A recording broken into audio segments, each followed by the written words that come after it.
अपने आवास पर पत्रकारों को संबोधित करते हुए नेता प्रतिपक्ष जयराम ठाकुर ने आईजीएमसी में इलाजरत कैंसर के मरीज देवराज की मौत को लेकर सुखविंदर सिंह सुक्खू पर हमला किया है।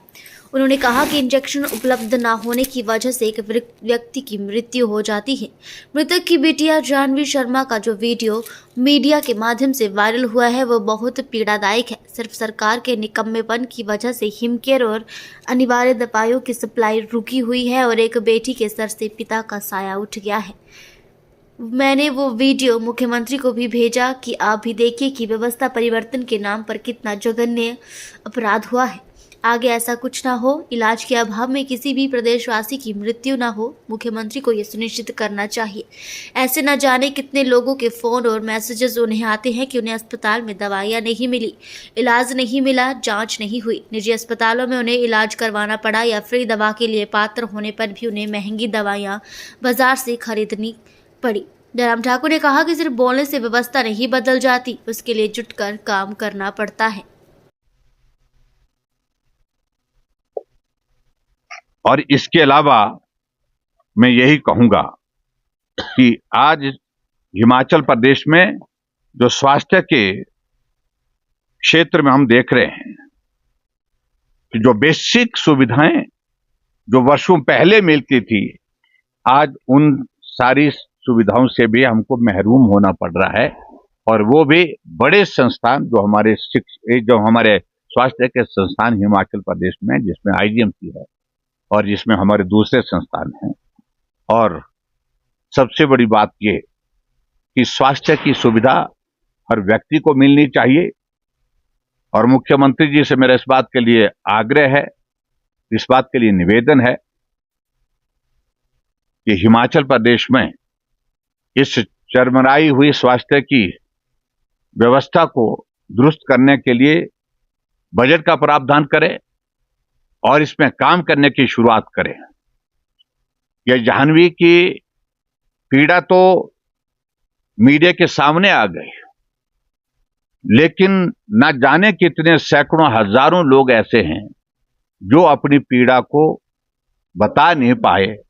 उनके परिवार का सदस्य जो है, आपके इस व्यवस्था परिवर्तन के दौर में उनकी चीख पुकार जो है वो दफन होकर के रह गई, लेकिन लोगों तक नहीं पहुंच पाई। इसलिए ये बहुत बड़ा विषय है, ये बहुत गंभीर विषय है। मुख्यमंत्री संज्ञान ले, इतना ही मैं कहना चाहता हूं। Thank you very much. देखिए, इस बात को लेकर के मैं जरूर याद लाना चाहता हूं हमारे प्रिय मित्र मुकेश जी को, और मुख्यमंत्री जी के संज्ञान में भी ला रहा हूं। जब आप सत्ता में नहीं थे, विपक्ष में थे, उस वक्त आप लोग बहुत बोलते थे कि हिमाचल प्रदेश सीमेंट पैदा करता है, पहाड़ यहां से जो है वो खोदे जा रहे हैं, क्लिंकर यहां पर बनता है, सड़कें यहां की टूटती हैं, लेकिन उसके बावजूद हिमाचल प्रदेश में सीमेंट महंगा और दूसरे राज्यों में जो है, पड़ोसी राज्यों में सस्ता है। आज आपसे ही इस प्रश्न को मैं पूछता हूं कि कांग्रेस की सरकार में व्यवस्था परिवर्तन के इस दौर में हिमाचल प्रदेश में 2 साल के कार्यकाल में सीमेंट के एक बैग पर लगभग 160 रुपए की इंक्रीज हो गई। और अभी जो आप बता रहे हैं कि 1 महीने में 2 बार इंक्रीज हुई है, तो क्या आप इस बारे में स्पष्टीकरण देंगे कि आपकी स्थिति क्या है? उस वक्त तो आरोप लगाते थे कि ये साठगांठ है, मिली भक्ति है, सरकार चाहे तो इसको कम कर सकती है। और आज मैं आपसे इस बात को पूछता हूं कि आज सरकार आपकी है, अगर मिली भक्ति है तो भी स्पष्ट करें, अगर मिली भक्ति नहीं है तो सरकार इस सीमेंट की दाम को क्यों कम करने में कदम नहीं उठा पा रही है, इस बात को स्पष्ट करें।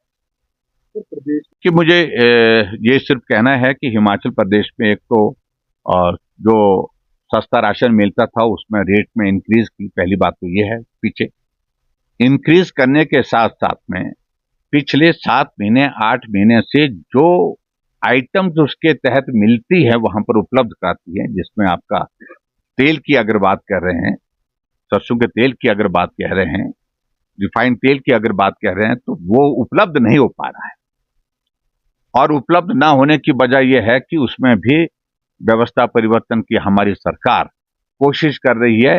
अगर बीच में थोड़े वक्त के लिए बंद हो जाता है, अगर हम 2-3 आइटम अगर हम कम करते हैं तो उससे कुछ पैसा बच जाएगा, और उस पैसे से हम सरकार चलाएंगे, अपनी गाड़ी चलाएंगे, अपने जो है वो जरूरी खर्चे पैदा करेंगे। लेकिन जब योजना आप लोगों ने तय की है प्रदेश के गरीब लोगों के लिए, वो व्यवस्था आपने दी है, तो मुझे लगता है कि आपको उस पर काम करना चाहिए।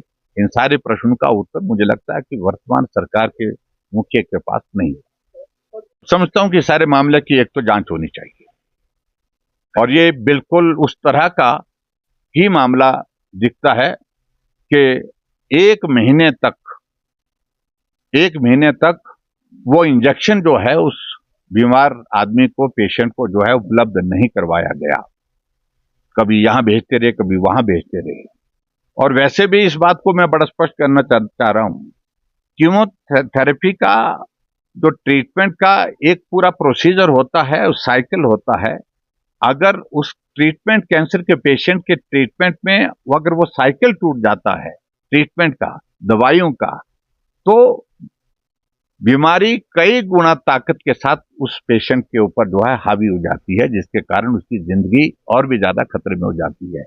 और उस तरह से अगर मैं देखूं, जब समय पर ट्रीटमेंट नहीं मिला, तो ये मैं कहता हूं कि बार बार कहने के बावजूद भी ट्रीटमेंट नहीं मिला, तो इस बात को लेकर के गंभीरता से लेना चाहिए, और ये उस दृष्टि से इसी प्रकार से एक मामला है। भाजपा